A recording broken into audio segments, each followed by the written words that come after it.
Hello student, आपका हमारे YouTube channel पे स्वागत है। आज के इस वीडियो में हम रेशो से रिलेटेड कुछ और इम्पोर्टेंट क्वेश्चन करेंगे। तो आइए स्टार्ट करते हैं अपने इस वीडियो को। तो क्वेश्चन हमें इस तरीके से पूछा जाता है, जैसे यहाँ बोला गया है कि 66 किलोग्राम मिलावटी दूध में दूध तथा पानी का अनुपात जो है 5 और 1 का है, कितना पानी मिलाया गया है। तो हमें ये बताना है कि जो 66 किलोग्राम मिलावटी दूध है उसमें पानी कितना है। ठीक है, तो ये जो रेशो दे रखा है वो दूध और पानी का दे रखा है। तो दूध को मैंने m ले लिया और पानी को w ले लिया, वाटर। ठीक है, तो ये जो रेशो दे रखा है वो दे रखा है 5 और 1 का दे रखा है, और टोटल कितना है वो 66 है। ठीक है, टोटल जो है वो मिलावटी दूध वो 66 किलोग्राम का है।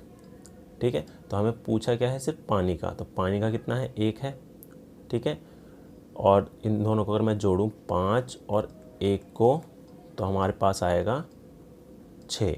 तो हमें सबसे पहले क्या करना है, दोनों रेशो को ऐड कर लेना है। तो 6 आ गया है, और 6 में से पानी का कितना दे रखा है 1 दे रखा है। ठीक है, तो पानी जो होगा 66 किलोग्राम में कितना होगा, गुना कर देंगे 1/6 से। तो 1 हमारा वो आ जाएगा जो हमसे पूछा गया। जैसे पानी पूछा है तो पानी का रेशो 1 था, तो ऊपर 1 आ गया और बटे में इन दोनों का योग आ गया। अब इसको अगर मैं काट दूंगा तो ये 11 हो गया। 11 को 1 से करा तो 11 ही आएगा। तो 11 किलोग्राम जो है वो इसमें पानी होगा। तो इसका आंसर हो जाएगा ऑप्शन नंबर 2। तो एक और क्वेश्चन देखते हैं। अगला क्वेश्चन है 700 रुपये ए, बी और सी में इस तरह बांटे जाते हैं कि ए को बी से आधे मिलते हैं और बी को सी से आधे मिलते हैं, तो सी का हिस्सा कितना है। तो जो टोटल रुपए जो हमें दे रखे हैं यहाँ पर वो दे रखे हैं 700 रुपये। ठीक है, अभी जो 700 रुपये हैं वो 3 लोगों में बांटने हैं, ए में, बी में और सी में। अब इसमें ये बोला है कि ए को बी से आधे मिलते हैं। तो अगर मैं ए को ले लूँ x, तो बी को कितना मिलेगा 2x, क्योंकि ये बोला है ए को बी से आधे मिलते हैं। तो बी अगर 2x है तो उसका आधा x हो जाएगा। और b को c से आधे मिलते हैं, तो c का कितना हो जाएगा, c का हो जाएगा 4x, क्योंकि b को c से आधा मिलता है। ठीक है, तो इनका अगर रेशो निकालूँ मैं तो x तो कॉमन आ रहा है।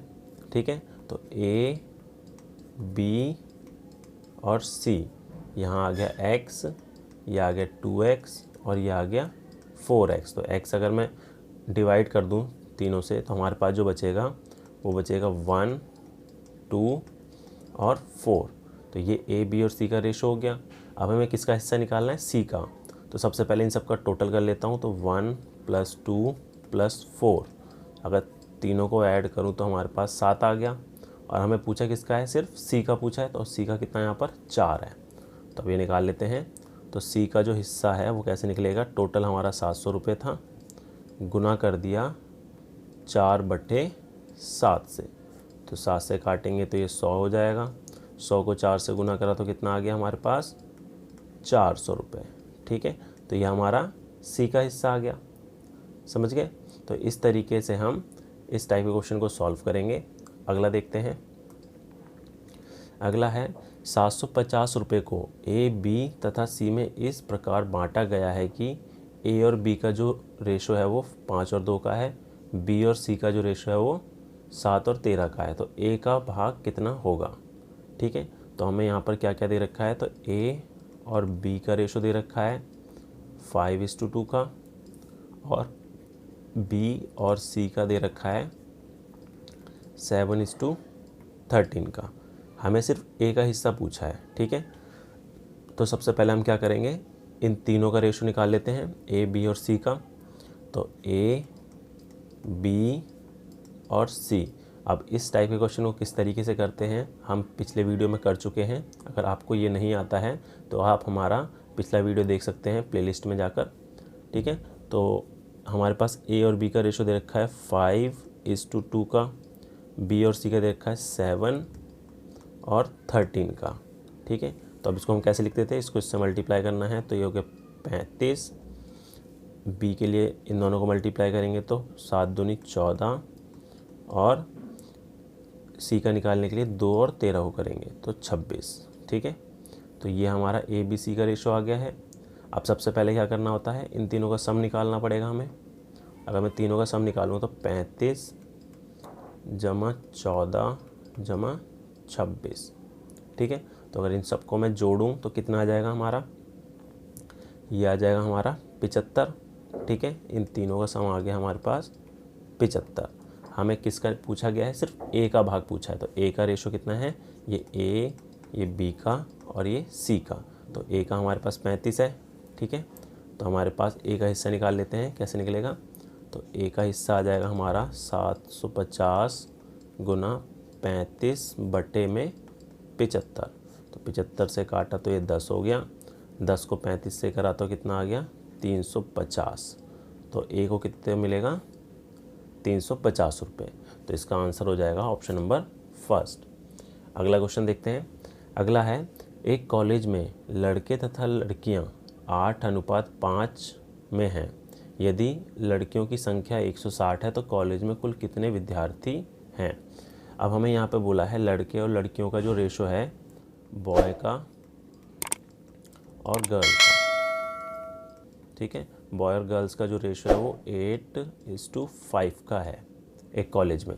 और हमें ये बोला गया है कि जो गर्ल्स हैं, ठीक है, गर्ल्स कितनी दे रखी हैं, वो 160 है। तो ये पूछा है कि कॉलेज में कुल कितनी लड़कियां हैं। अब रेशो हमें दे रखा है 8 और 5 का। तो अगर मैं लूँ कि बॉय जो है वो 8x है, तो गर्ल जो हैं वो कितनी हो जाएंगी 5x हो जाएंगी। लेकिन गर्ल्स तो हमें दे ही रखी हैं 160, तो जो 5x है वो किसके इक्वल हो जाएगा 160 के। तो x हमारा कितना आ गया 160 बटे 5, इसको काट दिया, यह आ गया 5 तिया 15, 5 दूनी 10। तो x की वैल्यू हमारे पास आ गई है 32, ठीक है। अब x 32 आ गया है तो अब बॉयज़ भी निकल जाएगा। तो बॉयज़ हो जाएंगे हमारे पास 8 × 32, ठीक है। तो 8 दूनी 16, 8 तिया 24 और 1 25। तो बॉयज़ हो गए हमारे पास 256। लेकिन हमें पूछा क्या है कि कॉलेज में कुल कितने हैं, तो बॉयज़ और गर्ल दोनों का सम आएगा। तो टोटल कितने हो जाएंगे, तो टोटल हो जाएंगे 256 और 160, दोनों को ऐड किया तो 6, 1, 4, तो 416 हैं वो बॉयज़ और गर्ल्स दोनों मिलाकर हैं उस कॉलेज में, ठीक है। तो अगला क्वेश्चन देखते हैं इसी तरीके का। अब इसमें बोला है कोई धन सलीम तथा रहीम में 4 और 3 के अनुपात में बांटा गया है। यदि रहीम का भाग जो है वो 2400 रुपये हो तो कुल धन कितना है, ठीक है। तो इसमें यही बोला है कि जो सलीम है, सलीम और रहीम दोनों का जो हिस्सा है वो 4 और 3 का रेशो में है, ठीक है। और इसमें जो हमें दे रखा है 2400, वो किसका हिस्सा है, रहीम का हिस्सा है। तो हमें पता लगे कि रहीम को मिले हैं 2400 रुपये, ठीक है। तो इसको भी बिल्कुल वैसे ही कर लेते हैं।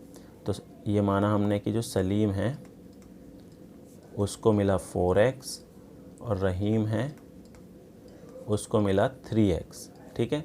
लेकिन रहीम का हमें दे रखा है, तो जो 3x है वो इक्वल हो जाएगा 2400 के।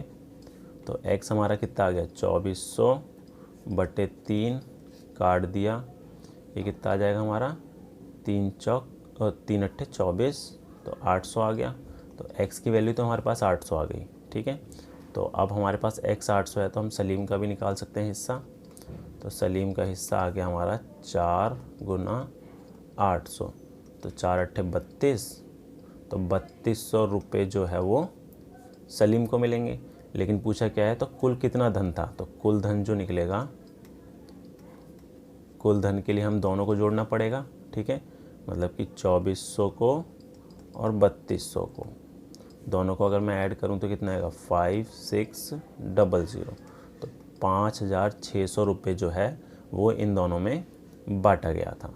तो इसका करेक्ट आंसर हो जाएगा ऑप्शन नंबर फर्स्ट, ठीक है। तो हम इस टाइप के क्वेश्चन को इस तरीके से करेंगे। उम्मीद है आपको ये रेशो वाले क्वेश्चन आसानी से समझ में आ गए होंगे। Thank you.